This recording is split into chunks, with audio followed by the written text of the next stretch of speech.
Nous sommes ensemble pour ces moments informationnels. Mesdames, Messieurs, c'est l'heure de votre journal sur Équateur Service Télévision.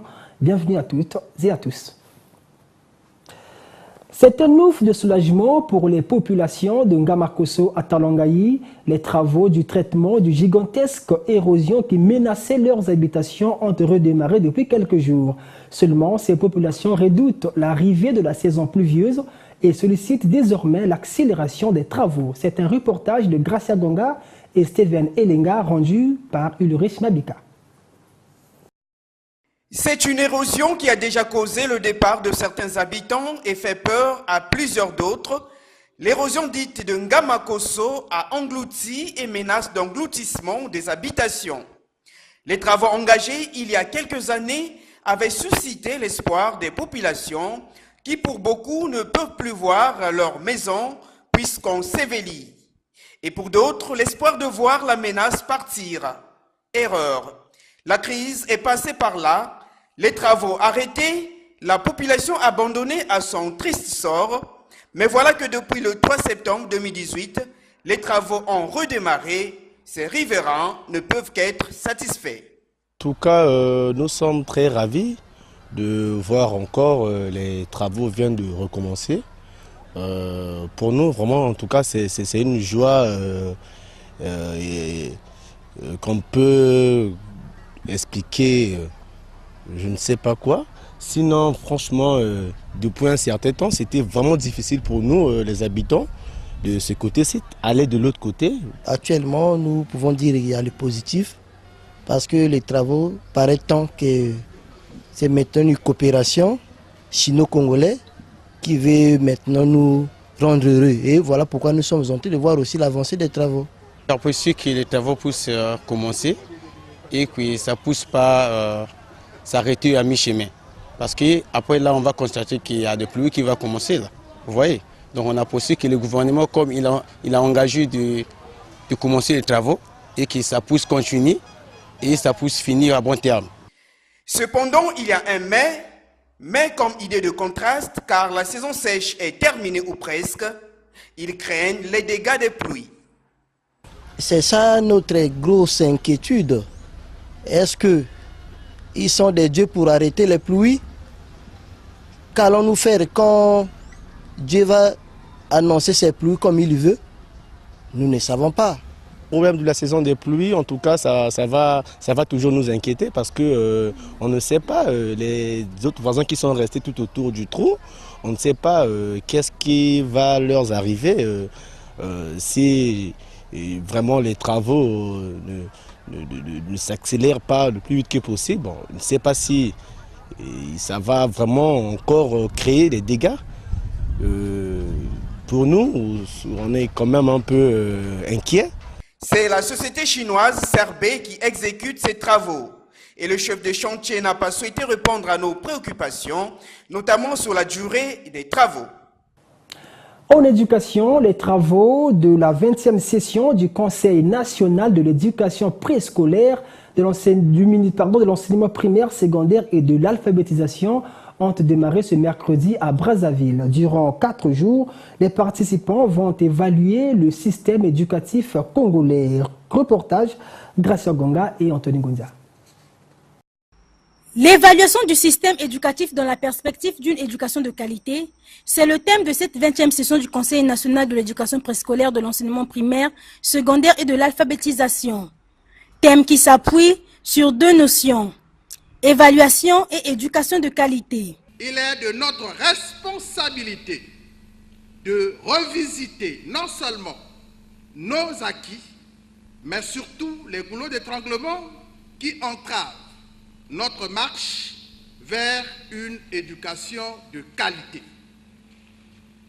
Mesdames et messieurs, parler de qualité dans l'éducation, c'est réfléchir sur ce que l'on entend par qualité.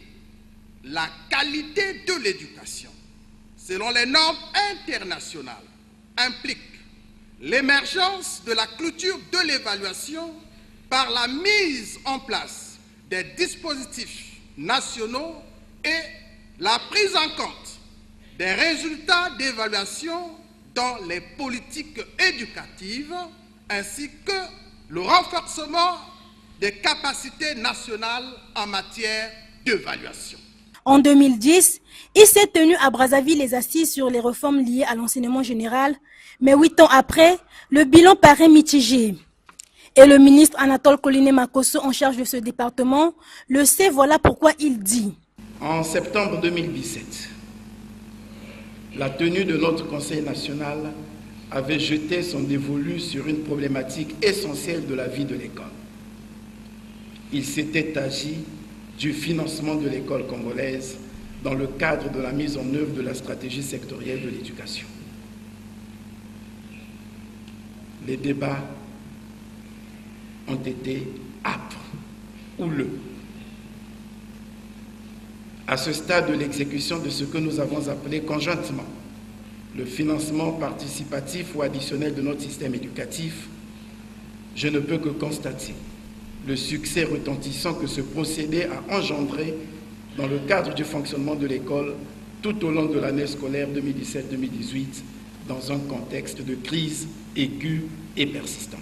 Initié pour la première fois en 1998, les travaux de la session du Conseil national de l'éducation préscolaire, de l'enseignement primaire, secondaire et de l'alphabétisation sont une occasion pour faire un bilan exhaustif sur le système éducatif congolais. Cette 20e session, qui s'est ouverte ce mercredi, prendra fin le samedi prochain. Et toujours en éducation, les parents d'élèves doivent veiller à ce que le modèle de la tenue scolaire imposé par le ministère de l'enseignement primaire, secondaire et de l'alphabétisation soit scrupuleusement respecté pour la bonne forme et l'harmonie de tous les élèves du Congo. C'est le rappel de l'inspecteur coordonnateur de l'enseignement général qui, comme le ministère d'ailleurs, tient à ce que l'uniformisation de la tenue scolaire soit effective pour cette année scolaire, permettez-moi la redondance, 2018-2019 soit effective. Merveille Ndala et Anthony Gonza pour le reportage. Au cours de ce forum, les participants débattront sur la question de l'évaluation et l'éducation de qualité. Pour cette année scolaire, la conformité de la tenue scolaire sera de rigueur. Concernant la tenue scolaire, comment l'enfant congolais doit s'habiller? Parce qu'il va à l'école pour apprendre. Et on ne peut pas être mal habillé et aller à l'école. Donc la note que vous avez vue, nous avons signé, ne fait qu'interpréter la volonté du gouvernement et par là la volonté de M. Makosso qui se déploie chaque jour pour redresser l'école et la promouvoir. Pour cela, la responsabilité revient tout d'abord aux parents et ces derniers doivent être édifiés. Donc un enfant qui sera hors la norme sera dehors. Nous invitons de déchirer. On a acheté, on a dépensé de l'argent et on déchire. Non. Nous mettons la norme avant la rentrée scolaire. Parce que justement, nous serons sévères. Le rendez-vous est donc pris à partir du 1er octobre prochain, jour de la rentrée des classes, pour voir si tout ceci sera appliqué à la lettre.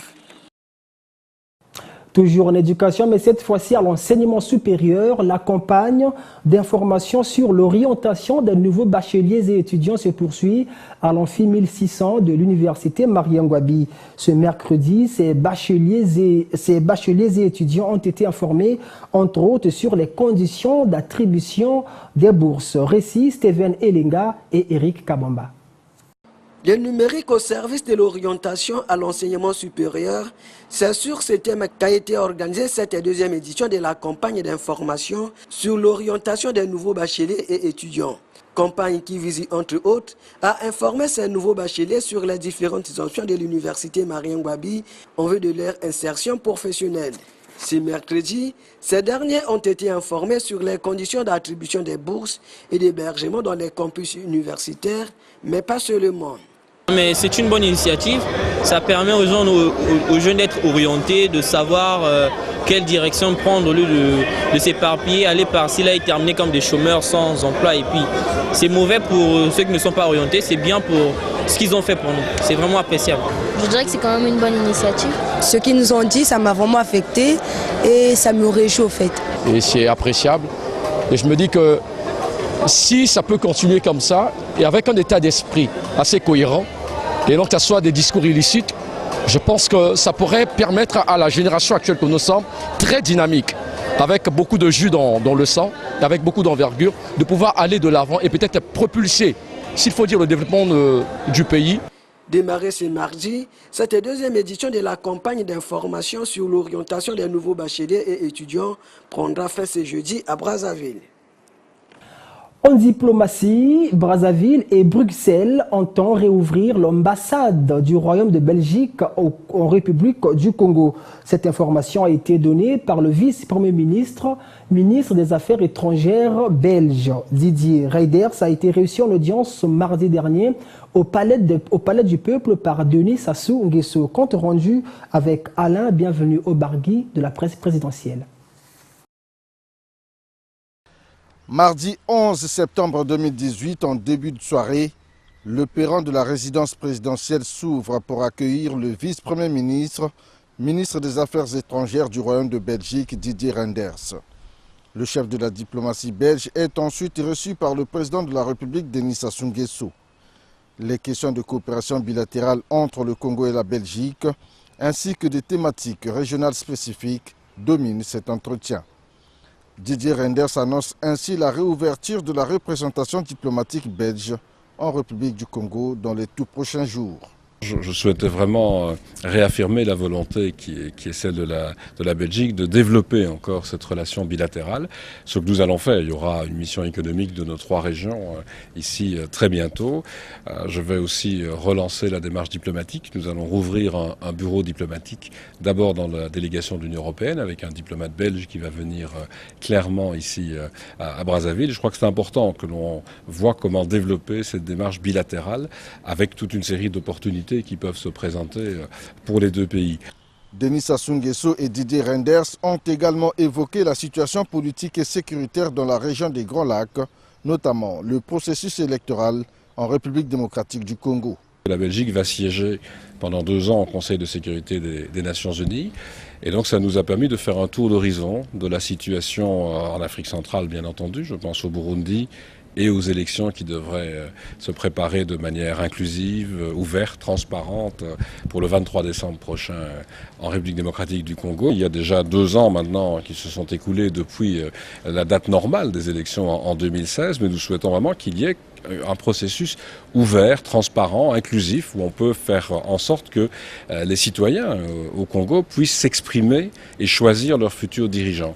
Alors il y a eu des étapes qui ont été franchies, maintenant je crois que l'on doit continuer avec la région, avec les acteurs internationaux, mais surtout avec les Congolais eux-mêmes. Signalant que le vice-premier ministre, ministre des Affaires étrangères du Royaume de Belgique, était en mission de travail de plus d'1 semaine en Afrique, qu'il a conduit successivement au Bénin, en Afrique du Sud, en Angola et en République du Congo.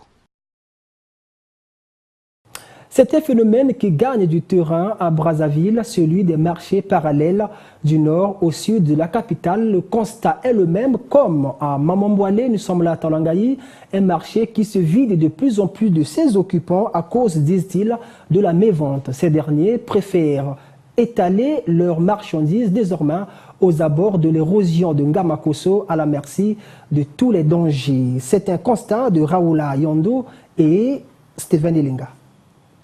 Le marché de Mamamboualé est l'un des marchés les plus pauvres de la capitale, mais chose curieuse, ce marché se vide de ses occupants. Les femmes vont dehors. Si on les chasse, elles vont revenir. Lorsqu'on a ouvert ce marché, beaucoup de gens sont venus occuper les places. Le marché est vaste, mais il y a un manque de personnes. Est-ce qu'il faut que nous sortions aussi? Nous vendons comme les autres. Ceux qui sont dehors appellent les clients et nous empêchent de bien vendre. Ils préfèrent vendre au marché petites choses sous le soleil. Ainsi, ceux qui sont restés demandent le retour des déserteurs et s'adressent aux autorités compétentes. Nous demandons aux autorités, est-ce qu'ils voient, qu'ils reviennent. Les autorités doivent faire quelque chose. Les déserteurs, les voici aux abords de l'érosion dite de Ngamakoso. Ils préfèrent vendre en plein air à la merci de toutes les intempéries, à cause selon eux de la mévente dans le marché où chacun a pourtant sa place. Ça, normalement, ça c'est le goudron. Ce n'est pas un lieu du marché. Si vous voulez vendre des trucs, soit le marchandise ou les poissons, quoi, allez-y au marché. Il y a des tables qui traînent là-bas. Ce problème d'abandon ou refus de place dans les marchés à Brazzaville n'est pas le propre au marché de Mamambwali. Même ce marché Bernard Kolela, ex-marché Total, connaît aussi ce cas de figure. Refus de la modernité ou caprice des populations. En tout cas, à la lueur où vont les choses, le marché Mamambwali risque d'être totalement abandonné. Et sport pour boucler ce journal, tout d'abord, le coup d'envoi de la 28e journée du championnat national de football sera donné ce jeudi au stade Alphonse Massamba Débat où Patronage et Sainte-Anne croisera le fer face au leader AS Auto. Cette journée prendra fin mercredi, toujours au stade Alphonse Massamba Débat avec le choc Cara AC Léopard. Pour vous fixer sur l'exhaustivité de cette journée, suivez cet avant-papier de Fidesz Tagardiaoumba. Cette 28e journée de ce championnat national de lutte directe Ligue 1 s'ouvre ce jeudi par la rencontre Patronage Asoto. Un match où le leader actuel, à savoir Asoto, va avec les faveurs du pronostic en tenant compte des résultats en temps décis de son adversaire du jour, qui a été sévèrement battu lors de la 27e journée à Massamba Débat par As Cheminot de Pointe-Noire sur le score sans appel de 4-2. Sincèrement, les Bleus-Blancs ont du mal à s'exprimer sur tous les plans. La fin de la saison pourrait sans doute donner un nouveau souffle à l'équipe afin d'être plus compétitive la saison prochaine, car cette année, Patronage a connu toutes les peines du monde pour atteindre les 30 points. Et que dire de son adversaire, à savoir Asoto? Ici, les joueurs ont le moral haut et caressent le titre de champion 2018. Asoto n'a que 2 ans d'existence, ce qui serait une grande première. Mais rien n'est encore gagné d'avance, il faudra éviter un faux pas, ce qui pourrait être comme un coup de massue à quelques 4 journées de l'échéance. Ces poursuivants immédiats affûtent aussi leurs armes, allusion faite au 2e, la Mancha, et au 3e, Diable Noir, qui a encore 4 matchs remis devant Étoile du Congo, Kara, Nico Nikoye et As Auto, tandis que la Mancha a déjà franchi ses adversaires. On se fera une idée jeudi. La seconde rencontre opposera Interclub à GST. Vendredi à Massamba Débat, Étoile du Congo, Veclub Mokanda. Deuxième match, GSP, Nico Nikoye n'a que 19 points.